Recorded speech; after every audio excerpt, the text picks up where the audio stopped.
ਇਕ ਓੰਕਾਰ ਸਤਨਾਮ ਕਰਤਾ ਪੁਰਖ ਨਿਰਭਉ ਨਿਰਵੈਰ ਅਕਾਲ ਮੂਰਤ ਆਜੂਨੀ ਸੈਭੰ ਗੁਰ ਪ੍ਰਸਾਦ।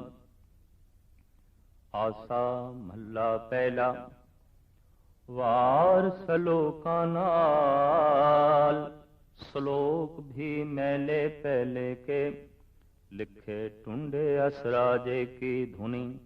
श्लोक महला पहला।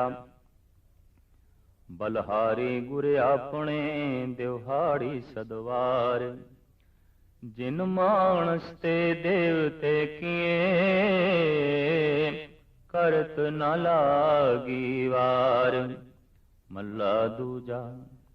जे सौ चंदा उगवे सूरज चढ़े हजार एते चानण होंदिया गुर बिन घोर अंधार। मल्ला पहला। नानक गुरु न चेतन मन अपने सुचेत छुटे तिल बुआड़ ज्यों सुने अंदर खेत। खेते अंदर छुटिया कौ नानक सोनाए फली गए फुली गए बपुड़े भी तन विच सुआओ पौड़ी। आपी ने आप साजियो आपी ने रचियो नाम दुई कुदरत साजिए कर आसन डिठो चाओ। दाता करता आप तू तुस देवै करे पसाओ। तू जानो ही सब से दे लैसें जिंद को आओ। कर आसन डिठो चाओ कर आसन डिठो चाओ। जगत गुरु बाबा गुरु नानक देव जी महाराज की अदुੱਤੀ रचनावां दे चों एक महान अमर कलाम आप जी की पावन बाणी जिसका नाम आसा दीवार है। सियाणियां दा ऐसा कहना है कि आसा राग दे जन्मदाता भी गुरु नानक देव जी महाराज ने, क्योंकि संगीत के ग्रंथां दे विच आसा ते माज राग मिलता नहीं।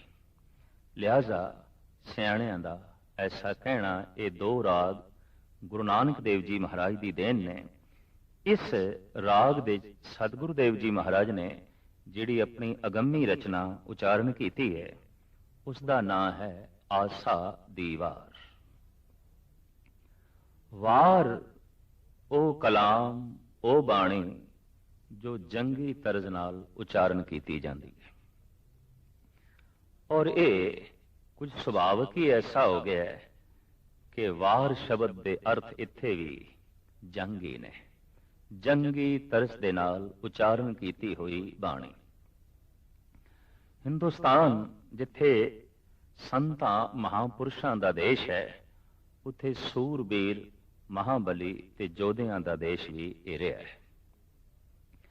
इस दे विच गाहे बगाहे जो जोधे पैदा हुंदे रहे, सूरमे पैदा हुंदे रहे, ढाडी लोग जो वास्तविक किसी हद तक छंदाबंदी स्वयं करके ते सूरमे दी किसी महापुरुष की उपमा करनी, इस तरह के पुरुषों नूं कहा जाता सी ढाडी।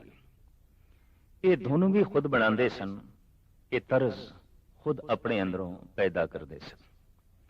लिहाजा आसा दीवार दे उत्ते जिहड़ी धुन चढ़ी हुई है उस धुन का नाम है टुंडे असराजे की धुनी। एक असराज नाम का राजा होया जो वास्तविक टुंडा सी, एक हाथ सी उसका, लेकिन एक हाथ दे होंदे होया भी उहदी सूरबीरता का सिक्का चारों पासे जमिया होया सी। उहदी सियाणप बड़ी दूर दराज तक फैली हुई सी और उसने अपनी सियाणप ते अपने बाहुबल दे नाल बहुत कुछ प्राप्त किया होया सी और चारों पासे उसका दबदबा सी। सियाणे ਢਾਡੀ ਲੋਕਾਂ ਨੇ ਆਪ ਦੀ ਉਪਮਾ ਦੇ ਵਿੱਚ, ਅਸਰਾਜ ਦੀ ਉਪਮਾ ਦੇ ਵਿੱਚ ਜੋ ਗੀਤ ਗਾਏ ਤੇ ਜਿਸ ਤਰਜ਼ ਦੇ ਚ ਗਾਏ, ਜਿਸ ਧੁਨ ਦੇ ਚ ਗਾਏ, ਉਸ ਧੁਨ ਦਾ ਨਾਮ ਪੈ ਗਿਆ ਟੁੰਡੇ ਅਸਰਾਜੇ ਕੀ ਧੁਨੀ।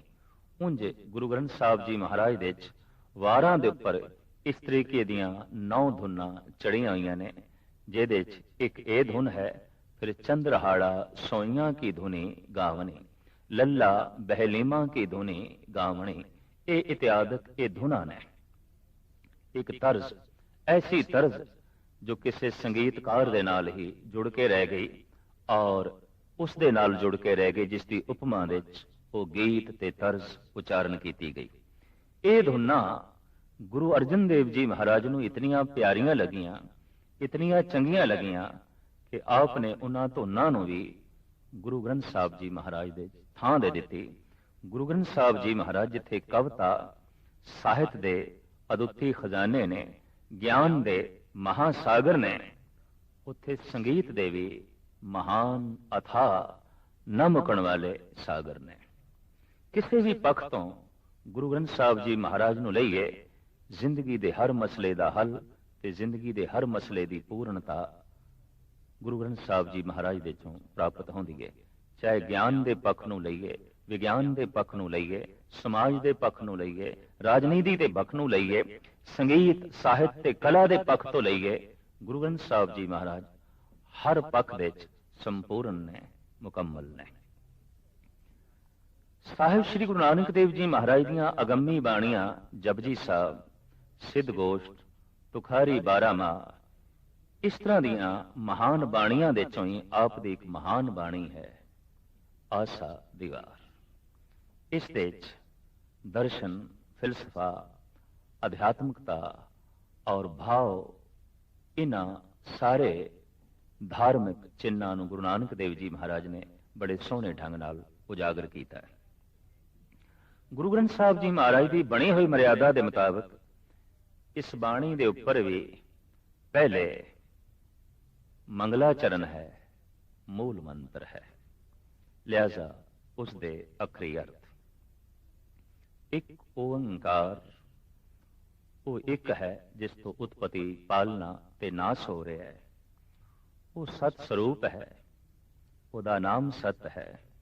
ਉਹ ਕ੍ਰਿਤ ਨਹੀਂ, ਕਰਤਾ ਹੈ, ਔਰ ਐਸਾ ਕਰਤਾ ਹੈ ਕਿ ਆਪਣੀ ਕ੍ਰਿਤ ਦੇ ਵਿੱਚ ਪੂਰੇ ਹੋਇਆ ਹੈ, ਵਿਆਪਕ ਹੈ।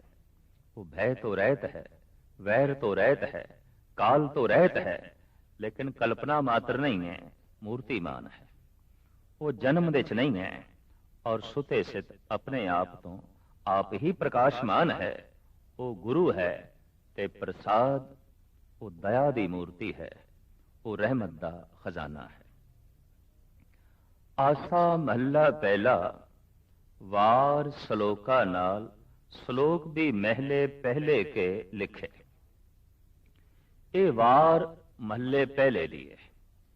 ਇਹ ਸਾਰੀ ਦੀ ਸਾਰੀ ਵਾਰ ਜਿਸ ਦੇ ਵਿੱਚ ਜਿਤਨੀਆਂ ਪੌੜੀਆਂ ਨੇ ਸਾਹਿਬ ਸ੍ਰੀ ਗੁਰੂ ਨਾਨਕ ਦੇਵ ਜੀ ਮਹਾਰਾਜ ਦੀਆਂ ਉਚਾਰਨ ਕੀਤੀਆਂ ਹੋਈਆਂ ਨੇ, ਲੇਕਿਨ ਇਹ ਸ਼ਬਦ ਜਿਹੜੇ ਨਾਲ ਜੁੜੇ ਨੇ, ਸਲੋਕ ਵੀ ਮਹੱਲੇ ਪਹਿਲੇ ਕੇ, ਸਿਰਫ ਪੌੜੀ ਹੀ ਗੁਰੂ ਨਾਨਕ ਦੇਵ ਜੀ ਮਹਾਰਾਜ ਦੀ ਉਚਾਰਨ ਕੀਤੀ ਹੋਈ ਨਹੀਂ, ਸਲੋਕ ਵੀ ਗੁਰੂ ਨਾਨਕ ਦੇਵ ਜੀ ਮਹਾਰਾਜ ਦੇ ਉਚਾਰਨ ਕੀਤੇ ਹੋਏ ਨੇ।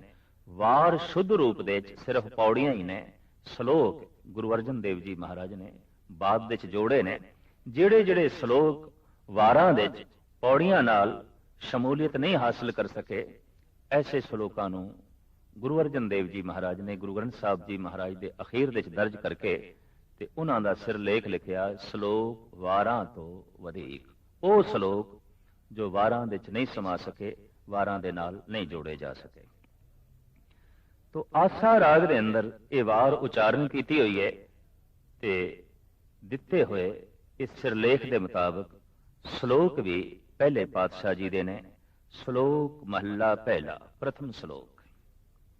ਬਲਹਾਰੀ ਗੁਰ ਆਪਣੇ, ਦਿਵਹਾੜੀ ਸਦਵਾਰ, ਜਿਨ ਮਾਨਸ ਤੇ ਦੇਵਤੇ ਕੀਏ, ਕਰਤ ਨ ਲਾਗੀ ਵਾਰ। ਪ੍ਰਥਮ ਸ਼ਲੋਕ ਦੇ ਵਿੱਚ ਗੁਰੂ ਦੀ ਉਪਮਾ, ਗੁਰੂ ਦੀ ਮਹਿਮਾ। ਦਰਅਸਲ ਮਾਂ-ਬਾਪ ਪੁੱਤ ਨੂੰ ਜਨਮ ਦਿੰਦੇ ਨੇ, ਗੁਰੂ ਦੇਵਤੇ ਨੂੰ ਜਨਮ ਦਿੰਦਾ ਹੈ। ਮਾਂ ਬਾਪ ਸੁੱਤ ਨੂੰ ਜਨਮ ਦਿੰਦੇ ਨੇ, ਗੁਰੂ ਸੰਤ ਨੂੰ ਜਨਮ ਦਿੰਦਾ ਹੈ।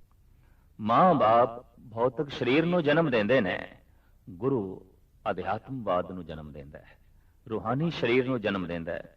ਲਿਹਾਜ਼ਾ ਗੁਰੂ ਦੀ ਮਹਿਮਾ ਸਤਿਗੁਰੂ ਦੇਵ ਜੀ ਮਹਾਰਾਜ ਇੰਜ ਬਿਆਨ ਕਰਦੇ ਨੇ, ਬਲਹਾਰੀ ਗੁਰ ਆਪਣੇ, ਮੈਂ ਆਪਣੇ ਗੁਰੂ ਤੋਂ ਬਲਹਾਰਨੇ ਜਾਣਾ, ਸਦਕੇ ਜਾਣਾ, ਦਿਵਹਾੜੀ ਸਦਵਾਰ, ਇੱਕ ਦਿਨ ਦੇ ਵਿੱਚ ਮੈਂ ਸੈਂਕੜੇ ਸੈਂਕੜੇ ਦਫਾ ਕੁਰਬਾਨ ਜਾਣਾ, ਸਦਕੇ ਜਾਣਾ, ਬਲਹਾਰ ਜਾਣਾ। ਕਿਉਂ? ਇਤਨੀ ਗੱਲ ਸਪਸ਼ਟ ਹੈ ਕਿ ਜਿਸ ਤੋਂ ਕੁਝ ਪ੍ਰਾਪਤ ਹੋਵੇ ਉਹੀ ਪਿਆਰਾ ਲੱਗਦਾ ਹੈ ਤੇ ਉਸ ਤੋਂ ਕੁਰਬਾਨ ਹੋਣ ਨੂੰ ਜੀ ਕਰਦਾ ਹੈ, ਤੇ ਜਿਹੜਾ ਕੁਝ ਖੋ ਲਵੇ, ਜਿਹੜਾ ਕੁਝ ਛੀਨਾ ਝਪਟੀ ਕਰੇ, ਉਸ ਤੋਂ ਸਦਕੇ ਹੋਣ ਨੂੰ ਜੀ ਨਹੀਂ ਕਰਦਾ, ਬਲਕਿ ਉਹਨੂੰ ਸਵੈਮ ਹੀ ਖਤਮ ਕਰਨ ਨੂੰ ਜੀ ਕਰਦਾ ਹੈ। ਜਗਤ ਦੇ ਵਿੱਚ ਸਾਡਾ ਵੈਰ ਉਸ ਦੇ ਨਾਲ ਆਉਂਦਾ ਹੈ ਜਿਹੜਾ ਸਾਡੇ ਕੋਲ ਕੁਝ ਖੋਵੇ, ਜਗਤ ਦੇ ਸਾਡਾ ਪਿਆਰ ਉਸ ਦੇ ਨਾਲ ਆਉਂਦਾ ਹੈ ਜਿਹੜਾ ਕੁਝ ਦੇਵੇ। ਹਕੀਕਤ ਹੈ ਗੁਰੂ ਪਰਮਾਤਮਾ ਛੀਨਾ ਝਪਟੀ ਨਹੀਂ ਜਾਣਦੇ, ਦੇਣਾ ਹੀ ਜਾਣਦੇ ਨੇ। ਵੱਡਾ ਦਾਤਾ ਤਿਲ ਨਾ ਤਮਾਏ, ਉਹ ਇਤਨਾ ਵੱਡਾ ਦਾਤਾ ਹੈ, ਪਹਾੜਾਂ ਜਿੱਤੀ ਦੌਲਤ ਸੁਖ ਸ਼ਾਂਤੀ ਦੇ ਕੇ ਵੀ, ਰਾਈ ਜਿਤਨਾ ਵੀ, ਤਿਨਕੇ ਜਿਤਨਾ ਵੀ ਤਮਾ ਨਹੀਂ ਰੱਖਦਾ, ਭਾਵ ਮੰਗ ਨਹੀਂ ਰੱਖਦਾ।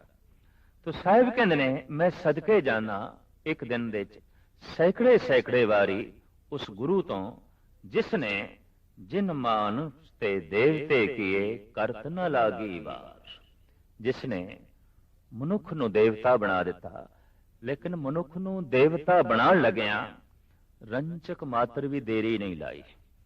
ਇੱਕ ਪੱਥਰ ਨੂੰ ਹੀ ਮੂਰਤੀ ਦੀ ਸ਼ਕਲ ਦੇਣੀ ਹੋਵੇ ਤੇ ਕੁਝ ਮਹੀਨੇ ਲੱਗਦੇ ਨੇ, ਕਈ ਦਫਾ ਕੁਝ ਸਾਲ ਲੱਗਦੇ ਨੇ। ਦਰਅਸਲ ਗੁਰੂ ਮਨੁੱਖ ਨੂੰ ਘੜਦਾ ਹੈ ਤੇ ਗੁਰੂ ਦੇ ਘੜਨ ਦਾ ਢੰਗ ਬੜਾ ਅਦੁੱਤੀ ਹੈ। ਆਪਣੇ ਮਨੋਹਰ ਬੋਲ ਤੇ ਅੰਮ੍ਰਿਤਮਈ ਦ੍ਰਿਸ਼ਟ, ਇਹਦੇ ਨਾਲ ਜਦ ਉਹ ਕਿਸੇ ਵਿਅਕਤੀ ਨੂੰ ਘੜਨਾ ਚਾਹੁੰਦਾ ਹੈ ਤਾਂ ਸਾਹਿਬ ਇੱਥੇ ਕਹਿੰਦੇ ਨੇ ਫਿਰ ਦੇਰ ਨਹੀਂ ਲੱਗਦੀ, ਮਨੁੱਖ ਨੂੰ ਦੇਵਤਾ ਬਣਦਿਆਂ ਦੇਰ ਨਹੀਂ ਲੱਗਦੀ। ਇਸ ਨੂੰ ਸਾਹਿਬ ਇੰਜ ਵੀ ਕਹਿੰਦੇ, ਨਾਨਕ ਨਦਰੀ ਨਦਰ ਦੇ ਨਿਹਾਲ। ਆਮ ਜਗਤ ਤੇ ਇਤਨਾ ਹੀ ਜਾਣਦਾ ਹੈ ਕਿ ਜ਼ਬਾਨ ਨਾਲ ਕੁਝ ਬੋਲੇ ਜਾਂਦੇ ਨੇ, ਪਰ ਨਹੀਂ, ਅਧਿਆਤਮਕ ਦੁਨੀਆ 'ਚ ਐਸਾ ਵੀ ਆਖਿਆ ਜਾਂਦਾ ਹੈ ਕਿ ਅੱਖਾਂ ਵੀ ਬੋਲਦੀਆਂ ਨੇ, ਔਰ ਅੱਖਾਂ ਦੀ ਭਾਸ਼ਾ ਕੁਝ ਹੋਰ ਹੈ। ਅੱਖਾਂ ਨਫ਼ਰਤ ਵੀ ਪ੍ਰਗਟ ਕਰਦੀਆਂ ਨੇ, ਅੱਖਾਂ ਪਿਆਰ ਵੀ ਪ੍ਰਗਟ ਕਰਦੀਆਂ ਨੇ, ਅੱਖਾਂ ਪ੍ਰੇਮ ਵੀ ਪ੍ਰਗਟ ਕਰਦੀਆਂ ਨੇ, ਅੱਖਾਂ ਆਪਣੇ ਵਿੱਚੋਂ ਅੰਮ੍ਰਿਤ ਦੀਆਂ ਲਹਿਰਾਂ ਵੀ ਛੱਡਦੀਆਂ ਨੇ, ਅੱਖਾਂ ਦੇ ਵਿੱਚੋਂ ਜ਼ਹਿਰ ਵੀ ਉਬਲ ਉਬਲ ਕੇ ਪੈਂਦੀ ਹੈ। ਔਰ ਜੈਸੇ ਜੈਸੇ ਮਨੁੱਖ ਦਾ ਮਾਨਸਿਕ ਮੰਡਲ ਅਤੀ ਸੂਖਸ਼ਮ ਆਉਂਦਾ ਹੈ, ਮਨੁੱਖ ਨੂੰ ਅੱਖਾਂ ਦੀ ਭਾਸ਼ਾ ਪੜ੍ਹਨ ਦੀ ਜਾਚ ਆ ਜਾਂਦੀ ਹੈ, ਔਰ ਇਹ ਆਪਣੇ ਆਪ ਦੇ ਵਿੱਚ ਇੱਕ ਵਿਸ਼ੇਸ਼ ਕਲਾ ਹੈ। ਗੁਰੂ ਜਦ ਕਿਸੇ ਨੂੰ ਘੜਦਾ ਹੈ ਤਾਂ ਬਚਨ ਰਾਹੀਂ ਘੜਦਾ ਹੈ, ਦ੍ਰਿਸ਼ਟ ਰਾਹੀਂ ਘੜਦਾ ਹੈ। ਬਚਨ ਰਾਹੀਂ ਵਿਚਾਰ ਸ਼ੁੱਧ ਕਰ ਦਿੱਤੇ ਔਰ ਦ੍ਰਿਸ਼ਟ ਰਾਹੀਂ ਆਚਾਰ ਸ਼ੁੱਧ ਕਰ ਦਿੱਤਾ। ਬਚਨ ਰਾਹੀਂ ਮਨ ਬਦਲ ਦਿੱਤਾ ਔਰ ਦ੍ਰਿਸ਼ਟ ਦੇ ਰਾਹੀਂ ਦੇਵਤਾ ਬਣਾ ਦਿੱਤਾ, ਚਾਨਣਾ ਦੇ ਦਿੱਤਾ, ਪ੍ਰਕਾਸ਼ ਦੇ ਦਿੱਤਾ, ਨੂਰ ਦੇ ਦਿੱਤਾ। ਤੋ ਸਾਹਿਬ ਇੱਥੇ ਕਹਿੰਦੇ ਨੇ, ਜਿਨ ਮਾਨਸ ਤੇ ਦੇਵਤੇ ਕੀਏ ਕਰਤ ਨਾ ਲਾਗੀ ਵਾਰ, ਰੰਚਕ ਮਾਤਰ ਵੀ ਦੇਰ ਨਹੀਂ ਲੱਗੀ ਉਸ ਗੁਰੂ ਨੂੰ ਮਨੁੱਖਾਂ ਤੋਂ ਦੇਵਤੇ ਬਣਾਉਂਦੇ ਹੋਇਆਂ। ਮਹੱਲਾ ਦੂਜਾ। ਅਗਲਾ ਸ਼ਲੋਕ ਸਾਹਿਬ ਸ਼੍ਰੀ ਗੁਰੂ ਅੰਗਦ ਦੇਵ ਜੀ ਮਹਾਰਾਜ ਦਾ ਉਚਾਰਨ ਕੀਤਾ ਹੋਇਆ ਹੈ, ਜਿਸ ਦੇ ਵਿੱਚ ਆਪ ਫਰਮਾਨ ਕਰਦੇ ਨੇ, ਜੇ ਸੋ ਚੰਦਾ ਉਗਵੇ ਸੂਰਜ ਚੜੇ ਹਜ਼ਾਰ, ਇਤੇ ਚਾਨਣ ਹੁੰਦਿਆਂ ਗੁਰੂ ਬਿਨ ਘੋਰ ਅੰਧਾਰ। ਪ੍ਰਿਥਵੀ ਦੇ ਉੱਤੇ ਦੋ ਹੀ ਮਹਾਨ ਦੀਪਕ ਨੇ ਜੋ ਚਾਨਣਾ ਵੰਡਦੇ ਨੇ, ਸੂਰਜ ਤੇ ਚੰਦਰਮਾ। ਭੌਤਿਕ ਪਦਾਰਥ ਸਾਨੂੰ ਸੂਰਜ ਦੀ ਰੋਸ਼ਨੀ ਨਾਲ ਦਿਖਾਈ ਦਿੰਦੇ ਨੇ, ਸੰਸਾਰ ਸਾਨੂੰ ਸੂਰਜ ਦੀ ਰੋਸ਼ਨੀ ਨਾਲ ਦਿਖਾਈ ਦਿੰਦਾ ਹੈ, ਪਰ ਨਿਰੰਕਾਰ ਤੇ ਗੁਰੂ ਦੀ ਰੋਸ਼ਨੀ ਨਾਲ ਹੀ ਦਿਖਾਈ ਦੇਗਾ, ਗੁਰੂ ਦੇ ਚਾਨਣੇ ਨਾਲ ਹੀ ਦਿਖਾਈ ਦੇਗਾ।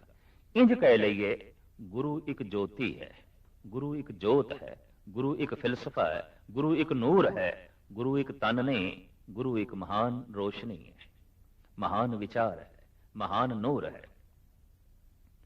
ਸੂਰਜ ਦਾ ਚਾਨਣਾ ਬਾਹਰ ਪਦਾਰਥ ਦਾ ਗਿਆਨ ਦੇ ਦਿੰਦਾ ਹੈ, ਉਹਦੀ ਅਸਲੀਅਤ ਸਾਡੇ ਸਾਹਮਣੇ ਰੱਖ ਦਿੰਦਾ ਹੈ। ਅੰਧਕਾਰ ਦੇ ਵਿੱਚ ਕੁਝ ਵੀ ਨਹੀਂ ਪਤਾ ਚੱਲਦਾ, ਕਿਹੜੀ ਚੀਜ਼ ਕਿੱਥੇ ਪਈ ਹੈ ਔਰ ਕਿਹੜੀ ਚੀਜ਼ ਕੀ ਹੈ। ਇਸ ਸਭ ਕੁਝ ਦਾ ਬੋਧ ਸੂਰਜ ਦੀ ਰੋਸ਼ਨੀ ਦੇ ਵਿੱਚ ਪਤਾ ਚੱਲਦਾ ਹੈ। ਪਰ ਮੈਂ ਕੌਣ ਹਾਂ, ਮੈਂ ਕੀ ਹਾਂ, ਇਹ ਤੇ ਗੁਰੂ ਜੋਤੀ, ਗੁਰੂ ਦੇ ਚਾਨਣੇ ਤੋਂ ਹੀ ਪਤਾ ਚੱਲਦਾ ਹੈ, ਗੁਰੂ ਦੀ ਰੋਸ਼ਨੀ ਤੋਂ ਹੀ ਪਤਾ ਚੱਲਦਾ ਹੈ। ਪ੍ਰਿਥਵੀ ਤੇ ਸੂਰਜ ਦਾ ਚਾਨਣਾ ਹਰ ਵਕਤ ਨਹੀਂ ਆਉਂਦਾ, ਪ੍ਰਿਥਵੀ ਤੇ ਰਾਤ ਆ ਜਾਂਦੀ ਹੈ। ਪਰ ਇਤਨੀ ਗੱਲ ਸਪਸ਼ਟ ਹੈ, ਸੂਰਜ ਦੇ ਵਿੱਚ ਹਰ ਵਕਤ ਚਾਨਣਾ ਹੈ, ਪਰ ਜਦ ਪ੍ਰਿਥਵੀ ਸੂਰਜ ਤੋਂ ਕੰਢ ਕਰ ਲੈਂਦੀ ਹੈ ਤਾਂ ਪ੍ਰਿਥਵੀ ਦੇ ਉਸ ਹਿੱਸੇ ਵਿੱਚ ਅੰਧਕਾਰ ਛਾ ਜਾਂਦਾ ਹੈ। ਗੁਰੂ ਤੇ ਇੱਕ ਜੋਤ ਹੈ, ਨੂਰ ਹੈ, ਔਰ ਉਸ ਦੇ ਵਿੱਚ ਹਰ ਵਕਤ ਇਹ ਨੂਰ ਹੈ। ਉਹ ਨੂਰ ਹਰ ਵਕਤ ਵੰਡ ਰਿਹਾ ਹੈ। ਪਰ ਜਦ ਮਨੁੱਖ ਬੇਮੁਖ ਹੋ ਜਾਂਦਾ ਹੈ, ਜਦ ਮਨੁੱਖ ਪਿੱਠ ਕਰ ਲੈਂਦਾ ਹੈ, ਤਾਂ ਉਸ ਨੂਰ ਤੋਂ ਵਾਂਝਾ ਰਹਿ ਜਾਂਦਾ ਹੈ, ਉਸ ਚਾਨਣੇ ਤੋਂ ਵਾਂਝਾ ਰਹਿ ਜਾਂਦਾ ਹੈ। ਅੱਖਾਂ ਬੰਦ ਕਰ ਦਈਏ, ਸੂਰਜ ਦੀ ਰੋਸ਼ਨੀ ਨਾਲੋਂ ਸੰਬੰਧ ਟੁੱਟ ਜਾਂਦਾ ਹੈ, ਤੇ ਮਨ ਮੁਖ ਬਣ ਜਾਈਏ, ਮਨ ਦੇ ਅਧੀਨ ਹੋ ਕੇ ਚਲੀਏ, ਤਾਂ ਫਿਰ ਗੁਰੂ ਦੀ ਰੋਸ਼ਨੀ ਨਾਲੋਂ, ਗੁਰੂ ਦੇ ਚਾਨਣੇ ਨਾਲੋਂ ਵੀ ਸੰਬੰਧ ਟੁੱਟ ਜਾਂਦਾ ਹੈ। ਇਹ ਦੋ ਤਰ੍ਹਾਂ ਦੀ ਰੋਸ਼ਨੀ ਹੈ। ਇੱਕ ਰੋਸ਼ਨੀ ਉਹ ਜੋ ਸਾਡੀ ਅੱਖਾਂ ਨੂੰ ਮਿਲਦੀ ਹੈ ਤੇ ਪਦਾਰਥ ਦਾ ਉਸ ਤੋਂ ਬੋਧ ਮਿਲਦਾ ਹੈ। ਇੱਕ ਰੋਸ਼ਨੀ ਉਹ ਜੋ ਸਾਡੇ ਮਨ ਨੂੰ ਮਿਲਦੀ ਹੈ ਤੇ ਉਹਦੇ ਨਾਲ ਪ੍ਰਮਾਤਮਾ ਦਾ ਬੋਧ ਮਿਲਦਾ ਹੈ, ਈਸ਼ਵਰ ਦਾ ਬੋਧ ਮਿਲਦਾ ਹੈ।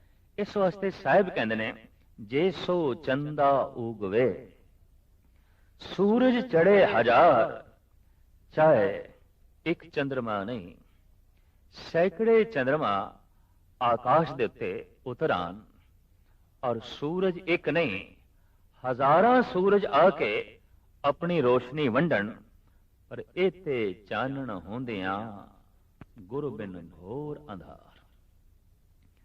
ਚਾਹੇ ਇਤਨਾ ਹੀ ਚਾਨਣਾ ਕਿਉਂ ਨਾ ਹੋਵੇ, ਇਤਨਾ ਹੀ ਪ੍ਰਕਾਸ਼ ਕਿਉਂ ਨਾ ਹੋਵੇ, ਗੁਰੂ ਜੋਤੀ ਤੋਂ ਬਿਨਾ ਅੰਧਕਾਰ ਬਣਿਆ ਰਹਿੰਦਾ ਹੈ। ਆਪਣੇ ਆਪ ਦਾ ਪਤਾ ਹੀ ਨਹੀਂ ਚੱਲਦਾ, ਮੈਂ ਕੀ ਹਾਂ, ਮੈਂ ਕੌਣ ਹਾਂ।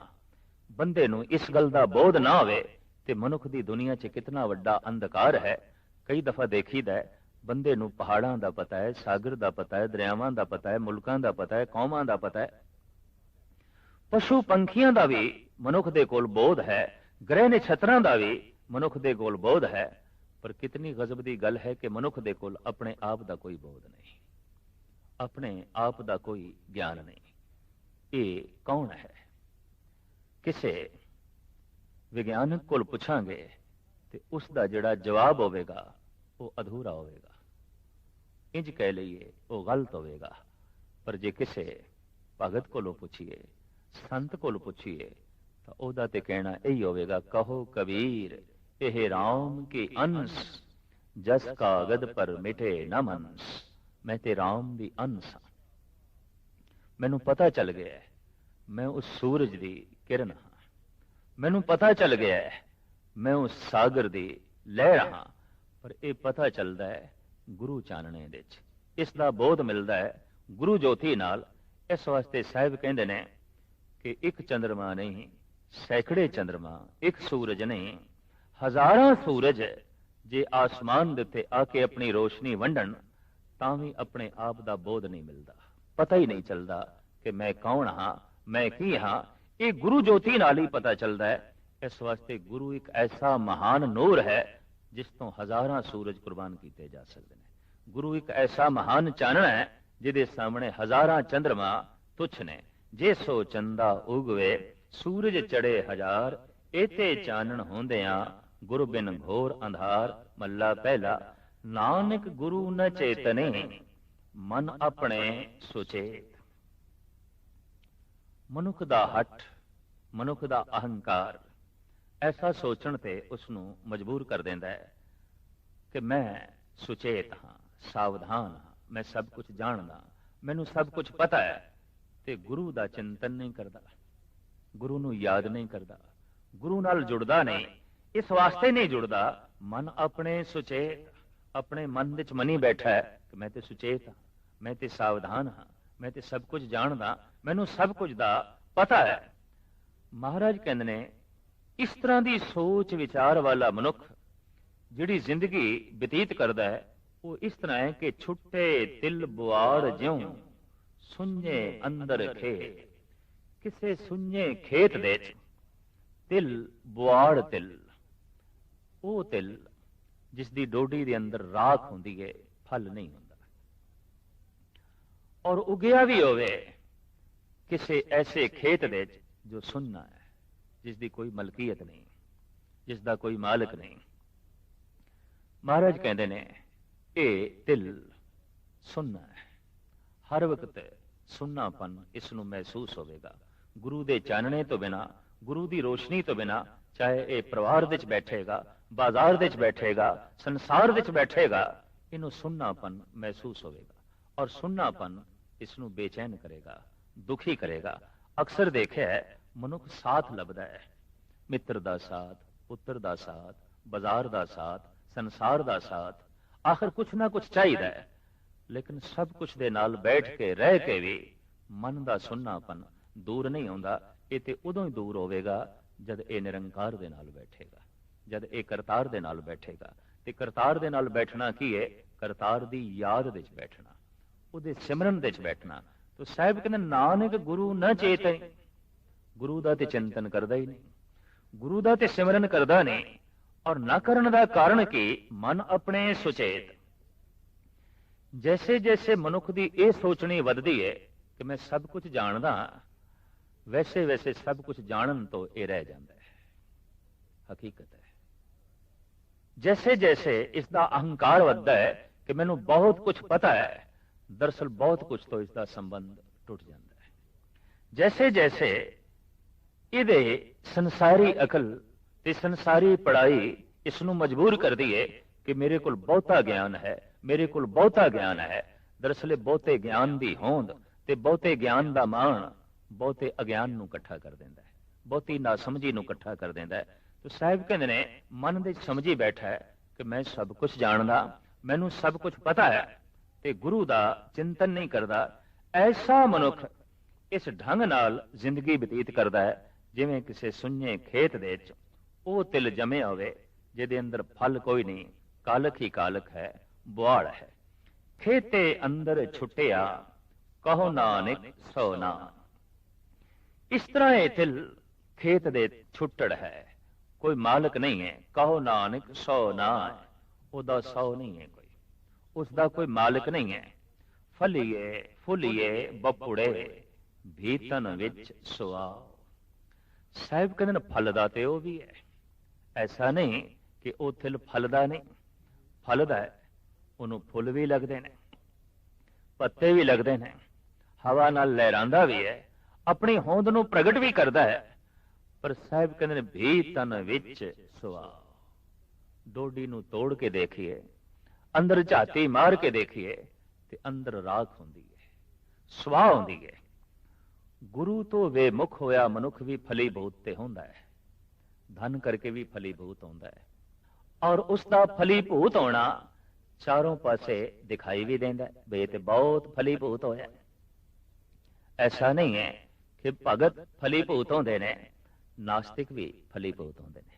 ਐਸਾ ਨਹੀਂ ਕਿ ਦਿਆਲੂ ਫਲੀਭੂਤ ਹੁੰਦੇ ਨੇ, ਬਲਕਿ ਜ਼ਾਲਮ ਵੀ ਫਲੀਭੂਤ ਹੁੰਦੇ ਨੇ। ਸਿਰਫ ਐਸਾ ਹੀ ਨਹੀਂ ਕਿ ਅਧਿਆਤਮਿਕ ਗਿਆਨੀ ਹੀ ਫਲੀਭੂਤ ਹੁੰਦੇ ਨੇ, ਮਹਾ ਅਗਿਆਨੀ ਵੀ ਫਲੀਭੂਤ ਹੁੰਦੇ ਨੇ। ਔਰ ਇਹ ਜ਼ਰੂਰੀ ਨਹੀਂ ਕਿ ਸਿਰਫ ਦੇਵਤੇ ਹੀ ਫਲੀਭੂਤ ਹੁੰਦੇ ਨੇ, ਰਾਖਸ਼ ਵੀ ਫਲੀਭੂਤ ਹੁੰਦੇ ਨੇ, ਦੈਂਤ ਵੀ ਫਲੀਭੂਤ ਹੁੰਦੇ। ਲਾਜ਼ਮੀ ਨਹੀਂ ਹੈ ਕਿ ਸ਼ਰੀਫ ਮਨੁੱਖ ਹੀ ਫਲੀਭੂਤ ਹੁੰਦੇ ਨੇ, ਬਲਕਿ ਸ਼ੈਤਾਨ ਵੀ ਫਲੀਭੂਤ ਹੁੰਦੇ ਨੇ।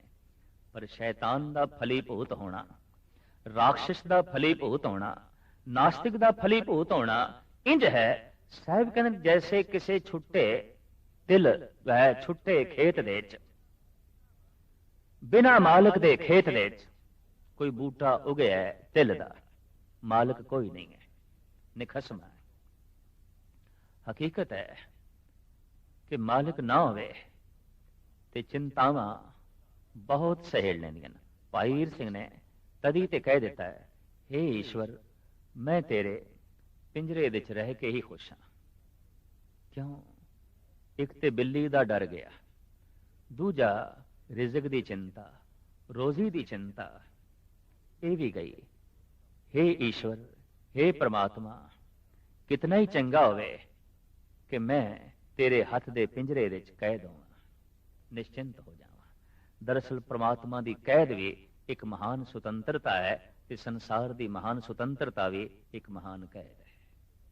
ਹਕੀਕਤ ਹੈ, ਇਹ ਗੱਲ ਵੱਖਰੀ ਹੈ ਕਿ ਸੁਤੰਤਰਤਾ ਦੀ ਪਿਆਸ ਮਨੁੱਖ ਦੇ ਪ੍ਰਾਣਾਂ ਵਿੱਚ ਹੈ, ਪਰ ਜਗਤ ਦੇ ਸੁਤੰਤਰ ਰਹਿੰਦਾ ਹੋਇਆ ਵੀ ਮਨੁੱਖ ਕੈਦ ਹੈ। ਅਸੀਂ ਰੋਜ਼ ਮਨੁੱਖ ਤੋਂ ਸੁਣਦੇ ਹਾਂ, ਕੀ ਕਰਾਂ ਮੈਂ ਮਜਬੂਰ ਹਾਂ, ਕੀ ਕਰਾਂ ਮੈਂ ਮਜਬੂਰ ਹਾਂ। ਤੇ ਮਜਬੂਰ ਹਾਂ ਐਸਾ ਕਹਿਣਾ ਇਸ ਗੱਲ ਦਾ ਸਬੂਤ ਹੈ ਕਿ ਤੂੰ ਕੈਦ ਵਿੱਚ ਹੈ, ਤੂੰ ਗ੍ਰਿਫਤ ਵਿੱਚ ਹੈ, ਤੂੰ ਪਕੜ ਵਿੱਚ ਹੈ, ਤੂੰ ਸੁਤੰਤਰ ਨਹੀਂ। ਔਰ ਇਹ ਮਜਬੂਰੀ ਜ਼ਿੰਦਗੀ ਦੀ ਹਰ ਥਾਂ ਤੇ ਪ੍ਰਗਟ ਹੁੰਦੀ ਹੈ। ਕਿਧਰੇ ਸਮਾਜ ਦੇ ਤਲ ਤੇ, ਕਿਧਰੇ ਅਰਥ ਵਿਵਸਥਾ ਦੇ ਤਲ ਤੇ, ਕਿਧਰੇ ਰਾਜਨੀਤਿਕ ਤਲ ਤੇ ਬੰਦਾ ਕਹਿ ਦਿੰਦਾ ਹੈ ਮੈਂ ਮਜਬੂਰ ਹਾਂ। ਕਿਧਰੇ ਰੋਗ ਦੇ ਤਲ ਤੇ, ਕਿਧਰੇ ਸੋਗ ਦੇ ਤਲ ਤੇ ਮਨੁੱਖ ਕਹਿ ਦਿੰਦਾ ਹੈ ਮੈਂ ਮਜਬੂਰ ਹਾਂ, ਮੇਰਾ ਵਸ ਨਹੀਂ ਚੱਲਦਾ। ਔਰ ਇਹੀ ਗੱਲ ਇੱਕ ਕੈਦੀ ਕਹਿ ਦਿੰਦਾ ਮੈਂ ਮਜਬੂਰ ਹਾਂ, ਪਿੰਜਰੇ 'ਚ ਡੱਕਿਆ ਹੋਇਆ। ਮਜਬੂਰੀਆਂ ਅਲੱਗ-ਅਲੱਗ ਹੋ ਸਕਦੀਆਂ ਨੇ, ਇਹ ਜੇਲਾਂ ਵੱਖ-ਵੱਖ ਹੋ ਸਕਦੀਆਂ ਨੇ, ਲੇਕਿਨ ਹਨ ਸਾਰੇ ਕੈਦੀ। ਮਜਬੂਰੀਆਂ ਵੱਖ-ਵੱਖ ਹੋ ਸਕਦੀਆਂ ਨੇ ਪਰ ਮਜਬੂਰ ਸਾਰੇ ਹੀ ਨੇ। ਪਰ ਜਿਹੜਾ ਇੱਕ ਦਫਾ ਪ੍ਰਮਾਤਮਾ ਦੀ ਕੈਦ ਵਿੱਚ ਚਲਾ ਜਾਂਦਾ ਹੈ, ਪ੍ਰਮਾਤਮਾ ਦੇ ਪਿੰਜਰੇ ਦੀ ਕੈਦ ਵਿੱਚ ਚਲਾ ਜਾਂਦਾ ਹੈ, ਉਹਦੀ ਯਾਦ, ਉਹਦੇ ਸਿਮਰਨ, ਉਹਦੇ ਭਰੋਸੇ, ਉਹਦੇ ਸਿਦਕ ਤੇ ਉਸਦੀ ਹੋਂਦ ਦੀ ਕੈਦ ਵਿੱਚ ਜਦ ਆਪਣੇ ਆਪ ਨੂੰ ਕੋਈ ਲੀਨ ਕਰ ਲੈਂਦਾ ਹੈ ਤੇ ਮਹਾਨ ਸੁਤੰਤਰਤਾ ਦਾ ਫਲ ਉਸਦੀ ਝੋਲੀ ਵਿੱਚ ਪੈਂਦਾ ਹੈ। ਇੰਜ ਕਹਿ ਲਓ, ਜੋ ਜਪ ਤਪ ਦੇ ਨਿਯਮ ਵਿੱਚ, ਜੋ ਮਹਾਂਪੁਰਸ਼ਾਂ ਦੇ ਬਣਾਏ ਹੋਏ ਨਿਯਮ ਵਿੱਚ ਆਪਣੇ ਆਪ ਨੂੰ ਗ੍ਰਿਫਤ ਕਰ ਲੈਂਦਾ ਹੈ, ਸੱਚੀ ਸੁਤੰਤਰਤਾ ਦਾ ਆਨੰਦ ਉਹੀ ਮਾਣਦਾ ਹੈ। ਪੂਰਨ ਤੌਰ ਤੇ ਮੋਕਸ਼ ਦਾ ਆਨੰਦ ਉਹੀ ਮਾਣਦਾ ਹੈ। ਸਾਹਿਬ ਕਹਿੰਦੇ ਨੇ ਫਲ ਦੇ ਫੁੱਲ ਦੇ ਤੇ ਨਾਸਤਿਕ ਵੀ ਨੇ, ਦੁਸ਼ਟ ਲੋਕ ਵੀ ਫਲੀ ਭੂਤ ਆਉਂਦੇ ਨੇ। ਸਿਰਫ ਐਸਾ ਹੀ ਨਹੀਂ ਹੈ ਕਿ ਸ਼ਰੀਫ ਬੰਦੇ, ਸਿਆਣੇ ਬੰਦੇ, ਦਾਨੀ ਬੰਦੇ, ਗੁਣਵਾਨ ਬੰਦੇ ਫਲੀ ਭੂਤ ਆਉਂਦੇ ਨੇ, ਨਹੀਂ, ਨਾਸਤਿਕ ਵੀ ਫਲੀ ਭੂਤ ਆਉਂਦੇ ਨੇ। ਐਸਾ ਨਹੀਂ ਕਿ ਅੰਬ ਦਾ ਦਰਖਤ ਹੀ ਫਲੀ ਭੂਤ ਆਉਂਦਾ ਹੈ, ਅੱਕ ਦੇ ਦਰਖਤ ਵੀ ਫਲੀ ਭੂਤ ਆਉਂਦੇ ਨੇ। ਸਿਰਫ ਐਸਾ ਨਹੀਂ ਕਿ ਅੰਗੂਰਾਂ ਦੀ ਸ਼ਾਖਾ ਨੂੰ ਹੀ, ਬੇਲਾਂ ਨੂੰ ਹੀ ਅੰਗੂਰ ਲੱਗਦੇ ਨੇ, ਫਲ ਲੱਗਦੇ ਨੇ, ਬਲਕਿ ਕੰਡਿਆਲੀ ਝਾੜੀਆਂ ਨੂੰ ਵੀ ਫਲ ਲੱਗਦੇ ਨੇ। ਸਿਰਫ ਐਸਾ ਹੀ ਨਹੀਂ ਕਿ ਅਮਰੂਦ ਨੂੰ ਹੀ ਫਲ ਲੱਗਦੇ ਨੇ, ਨਿੰਮ ਨੂੰ ਵੀ ਫਲ ਲੱਗਦੇ ਨੇ। ਪਰ ਫਰਕ ਸਿਰਫ ਇਤਨਾ ਹੈ, ਇੱਕ ਨੂੰ ਮਿੱਠੇ ਫਲ ਲੱਗਦੇ ਨੇ, ਇੱਕ ਨੂੰ ਕੌੜੇ ਫਲ ਲੱਗਦੇ ਨੇ। ਇੱਕ ਦੇ ਫਲ ਅੰਮ੍ਰਿਤ ਰਸ ਨਾਲ ਭਰੇ ਹੋਏ ਨੇ, ਇੱਕ ਦੇ ਫਲ ਜ਼ਹਿਰ ਦੇ ਨਾਲ ਭਰੇ ਹੋਏ ਨੇ। ਲਿਹਾਜ਼ਾ ਭਗਤ ਵੀ ਫਲੀ ਭੂਤ ਹੁੰਦੇ ਨੇ, ਨਾਸਤਿਕ ਵੀ ਫਲੀ ਭੂਤ ਹੁੰਦੇ ਨੇ। ਗੁਰੂ ਨੂੰ ਭੁਲਾ ਕੇ, ਗੁਰੂ ਤੋਂ ਦੂਰ ਰਹਿ ਕੇ ਜਿਹੜੇ ਫਲੀ ਭੂਤ ਹੁੰਦੇ ਨੇ, ਸਾਹਿਬ ਕਹਿੰਦੇ ਨੇ ਉਹਨਾਂ ਦਾ ਫਲੀ ਭੂਤ ਹੋਣਾ ਇੰਜ ਹੈ, ਫਲੀਏ ਫੁੱਲੀਏ ਬਪੁੜੇ ਵੀ ਤਨ ਵਿੱਚ ਸੁਆਵ। ਉਹ ਫਲਦੇ ਨੇ, ਫੁੱਲਦੇ ਨੇ, ਲੇਕਿਨ ਅੰਦਰ ਉਹਨਾਂ ਦੇ ਸੁਆਹ ਹੁੰਦੀ ਏ, ਗਿਰੀ ਨਹੀਂ ਹੁੰਦੀ, ਰਸ ਨਹੀਂ ਹੁੰਦਾ, ਫਲ ਨਹੀਂ ਹੁੰਦਾ। ਜਿਵੇਂ ਉਹ ਛੁੱਟੜ ਤਿਲ, ਬੁਆੜ ਤਿਲ, ਉਹਨੂੰ ਖੋਲੀਏ ਤੇ ਅੰਦਰ ਤਿਲ ਨਹੀਂ ਹੈ, ਅੰਦਰ ਗਿਰੀ ਨਹੀਂ ਹੈ, ਰਾਖ ਹੈ, ਉਹ ਅੰਦਰੋਂ ਜਲਿਆ ਹੋਇਆ ਹੈ। ਇਸੇ ਤਰੀਕੇ ਨਾਲ ਸੀ ਫਲੀ ਭੂਤ ਆਉਂਦਾ ਤੇ ਦੇਖਦੇ ਹਾਂ ਕਈਆਂ ਨੂੰ ਬੜੇ ਸੁੰਦਰ ਬਸਤਰ ਪਹਿਨੇ ਹੋਏ ਨੇ, ਔਲਾਦ ਹੈ, ਧਨ ਹੈ, ਸੰਪਦਾ ਹੈ, ਜਸ ਹੈ, ਮਾਣ ਮਰਿਆਦਾ ਹੈ, ਪਰ ਥੋੜਾ ਜਿਹਾ ਸੀਨਾ ਚੀਰ ਕੇ ਵੇਖੀਏ ਅੰਦਰੋਂ ਜਲਿਆ ਹੋਇਆ ਹੈ, ਅੰਦਰੋਂ ਸੜਿਆ ਹੋਇਆ ਹੈ। ਔਰ ਇਤਨਾ ਜਲਿਆ ਹੈ, ਇਤਨਾ ਸੜਿਆ ਹੈ ਕਿ ਬੇਚੈਨੀ ਬਾਹਰ ਆ ਕੇ ਪੈਂਦੀ ਪਈ ਹੈ, ਸੇਕ ਬਾਹਰ ਆ ਕੇ ਜੋ ਹੈ ਨਿਕਲਦੇ ਪਏ ਨੇ, ਪ੍ਰਗਟ ਹੋ ਰਹੇ ਨੇ। ਤੋ ਪ੍ਰਥਮ ਇਹ ਜਿਹੜੇ ਸ਼ਲੋਕ ਆਸਾ ਦੀਵਾਰ ਦੀਆਂ ਇਨ੍ਹਾਂ ਮਹਾਨ ਪੌੜੀਆਂ ਨਾਲ ਜੋ ਜੁੜੇ ਹੋਏ ਨੇ, ਇਹਦੇ ਚ ਗੁਰੂ ਦੀ ਮਹਿਮਾ, ਗੁਰੂ ਦੀ ਉਪਮਾ ਹੈ। ਔਰ ਗੁਰੂ ਨੂੰ ਮਹਾਨ ਜੋਤੀ ਆਖਿਆ ਗਿਆ ਹੈ। ਗੁਰੂ ਮਹਾਨ ਸੂਰਜ ਹੈ, ਗੁਰੂ ਮਹਾਨ ਚੰਦਰਮਾ ਹੈ, ਜਿਹਦੀ ਰੋਸ਼ਨੀ ਵਿੱਚ ਆਪਣੇ ਆਪ ਦਾ ਪਤਾ ਚੱਲਦਾ ਹੈ, ਆਪਣੀ ਹੋਂਦ ਦਾ ਪਤਾ ਚੱਲਦਾ ਹੈ, ਆਪਣੀ ਕਾਲਖ ਦਾ ਪਤਾ ਚੱਲਦਾ ਹੈ ਤੇ ਆਪਣੀ ਕਾਲਖ ਨੂੰ ਦੂਰ ਕਰਨ ਦੀ ਸਮਰੱਥਾ ਪ੍ਰਦਾਨ ਹੁੰਦੀ ਹੈ ਗੁਰੂ ਜੋਤੀ ਕਰਕੇ, ਗੁਰੂ ਬਖਸ਼ਿਸ਼ ਕਰਕੇ, ਗੁਰੂ ਰਹਿਮਤ ਕਰਕੇ। ਗੁਰੂ ਨਾਨਕ ਦੇ ਘਰ ਨੂੰ ਹੀ ਗੁਰੂ ਘਰ ਆਖਿਆ ਜਾਂਦਾ ਹੈ। ਵੱਖ-ਵੱਖ ਜਿਹੜੀਆਂ ਜਗਤ ਦੇ ਸੰਪਰਦਾਵਾਂ ਪ੍ਰਗਟ ਹੋਈਆਂ, ਉਹਨਾਂ ਦੇ ਵਿੱਚ ਗੁਰੂ ਨਾਨਕ ਨੇ ਜਿਸ ਸੰਪਰਦਾ ਨੂੰ ਜਨਮ ਦਿੱਤਾ ਉਸ ਨੂੰ ਤੇ ਆਖਿਆ ਹੀ ਜਾਂਦਾ ਹੈ ਗੁਰੂ ਘਰ। ਤੇ ਗੁਰੂ ਘਰ ਦੇ ਜੋ ਆ ਗਿਆ ਉਹ ਸ਼ਿਸ਼ ਹੋ ਜਾਂਦਾ ਹੈ, ਉਹ ਸਿੱਖ ਹੋ ਜਾਂਦਾ ਹੈ। ਤੇ ਜਿਹੜਾ ਗੁਰੂ ਦੀ ਵਿਚਾਰ ਨੂੰ ਆਪਣੀ ਝੋਲੀ 'ਚ ਪਾ ਲੈਂਦਾ ਹੈ, ਉਹ ਫਿਰ ਇਸ ਢੰਗ ਨਾਲ ਫਲੀ ਭੂਤ ਆਉਂਦਾ ਹੈ ਕਿ ਫਲ ਵੀ ਮਿੱਠੇ। ਸਾਹਿਬ ਸ੍ਰੀ ਗੁਰੂ ਨਾਨਕ ਦੇਵ ਜੀ ਮਹਾਰਾਜ ਨੇ ਇਹਨਾਂ ਸ਼ਲੋਕਾਂ ਦੇ ਵਿੱਚ ਗੁਰੂ ਦੀ ਉਪਮਾ ਕੀਤੀ ਹੈ।